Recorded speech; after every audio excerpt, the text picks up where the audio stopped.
naga siiyo ciidanka ay ugu horeyso caruurta gaangiska noqday ee asalkoodu ka soo bilowday ciyaal weeraha iyo mootooyinka xilliga haweenadii dhaca moobeelada iyo goobaha lagu iibiyo daraagiska ee magaalada ka furan oo horay ay ciidamada u burburiyeen oo dhudhuumaalaysi ugu furan gudaha xaafadaha maantay kulanka guud ay isugu yimaadeen ciidanka booliiska Soomaaliyeed uu shir gudoominaya taliyaha ciidanka booliiska Soomaaliyeed waxa awaamir adag lagu faray guud ahaan qaybta guud ee gobolka Banaadir gaar ahaan saldhigyada gobolka Banaadir halkan waxaan rabnaa inaan digniin u marino waalidiinta dhalay caruurta weerada ma jiro shakhsi xilka ka soo dhacay shakhsi walba waxa dhalay hooyo iyo aabo wuxuuna degan yahay xaafad mana dhici karto waalid cunigiisa 9 saac haweenimo weera aada oo ogeyn meel uu ku maqan laga bilaabo maanta alla cidi lagu arko ama lagu qabto horgalada la bilaabay ee caawa bilaabanaya waxay wajihi doontaa ciqaabta ugu adag ay kaga waantoobi doonaan waxyaabaha ay kula kacayaan caruurta ciyaar weelada xilliga hor loo aqoon jiray hadda isku bedelay gaangiska inay nafta dhaafiyaan muwaadiniinta Soomaaliyeed laga bilaabo maanta waxaan bulshada gobolka Banaadir u xaqiijinaynaa in guud ahaan ciidanka booliiska Soomaaliyeed oo aan kala harin qaybta guud ee booliiska gobolka Banaadir qaybaha kala duwan ee gobolka iyo fadhiyada madax banaan ee ciidanka gaarka ah dhammaan taliyaha ciidanka booliiska Soomaaliyeed wuxuu amray in laga wada howlgalo muddo koobanna lagu soo afjaro caruurtaas gaangiska ah ee caadaystay inay dhiigga ummadda iyo hantidooda qaataan dhiigooda daadiyaan waxaan kaloo rabnaa inaan fariin halkan uga dirno milkiilayaasha mootada bajaajka ee kireeya gareeyshada lagu kireeyay shakhsi walba oo aad ka kireynaysa moota bajaajka ee adigu aan leedahay waa inaan u haysaa cadayn dambi la'aan ma aha inaad tiraahdo mootadan wada $8 kaliya iikan adoogeen wuxuu ku sameeynayo waxaan haynaa mootooyin badan oo u adeega tuugada dadyowgii raacana u geeya tuugada si loo dhaco hantida looga furto haddaba milkiilayaasha moota bajaajka ee ku dhaqan gudaha magaalada Muqdisho waxaan uga digaynaa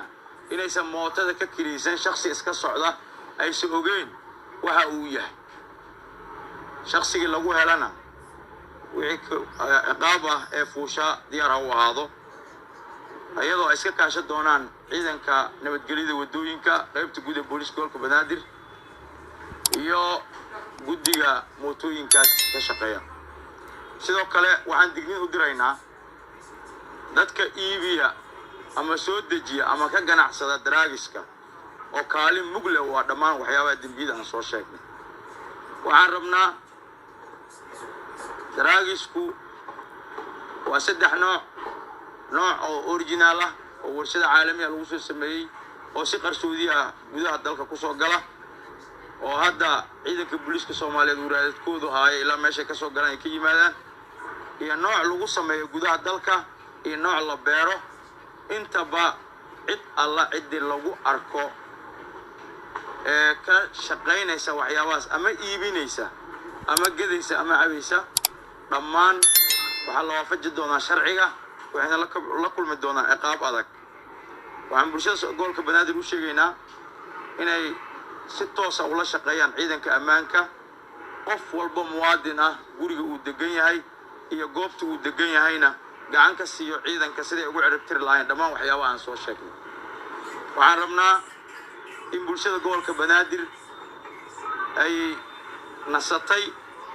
nabadda iyo horumarka ay ku noolaynaysan ay tahay horumar ay ka shaqeeyaan bulshada Soomaaliyeed oo u mahad celineen bulshada gobolka Banaadir ciidanku way la shaqeeyaan waxaa si nabad ah ugu qabsoomay doorashooyinka dhammaan heerar kala duwan soo maray la'aantoodna ma qabsoomeen ayaga gacan naga siiyay haddana waxaan rajaynaynaa si dhaqanka ubadka Soomaaliyeed iyo caafimaadkiisaba loo ilaaliyo inay gacan naga siiyaan ciidamaduna gacan ku siiyaan in goobaha lagu iibiyo daraagiska si toos ah ay ugu tilmaamaan laamaha amniga talaabo sharciga waafaqsan laga qaadi doono dib dambana loo arki doonin guud ahaan ciidanka booliiska Soomaaliyeed ee ciidamada ammaankaba waxay iska kaashan doonaan saddexdaas ficil aan soo sheegay waalidiinta dhalay caruurta weerada xilliyada habeenkii ku mirta xaafadaha waxaan u rajaynayaa in nin walba uu ubadkiisa kontrolo xilliyada habeenkii goobaha uu ka shaqeeyo wuxuu qabtana uu ka warhayo sidoo kale dadka kireysta mooto bajaajkana waxaan ku wargelinaynaa mooto bajaajka ka kireysan shakhsi aad ogeyn waxa uu ku qabanayo shakhsi haysan warqad aan ka haysan warqad dambi la'aana waa nin qaangaara nin inuu ku shaqeeyo arabto waaye wuxuu soo galayna moogid fadlan hantidaada ha ku aaminin shakhsi u bareeraya inuu ummadda Soomaaliyeed ku dhibaateeyo ku dhaco ku dilo sidoo kale dadka iibiya ama gada ama guryahooda lagu iibiyo daraagiskana waxaan leenahay waxaan diyaar u nahay haddaad u diyaar garowdeen inaad ummadda Soomaaliyeed dhaqanka iyo diinta kaga ciyaartaan ciidanka booliiska Soomaaliyeed wuxuu diyaar u yahay inuu talaabo taas ka adag idinka qaado laga bilaabo maanta xilliyada habeenkii waxaa bilaaban doona howlgalo lagula dagaalamay dhammaan intaas aan soo sheegay oo ay maanta u fadhiyaan guud ahaan ciidanka booliiska Soomaaliyeed oo hogaaminaya taliyaha ciidanka booliiska Soomaaliyeed taliyaha qaybta guud ee gobolka Banaadir waxaan rabnaa bulshada Soomaaliyeed aan hortaaganahay kana codsanaynaa inay la shaqeeyaan ciidanka ammaanka saldhigga kugu dhow wargeli askari kugu dhow wargeli si dhammaan dhibaatooyinkaas looga badbaadiyo magaalada iyo goobta aan ku noolnahay waana mahadsantihiin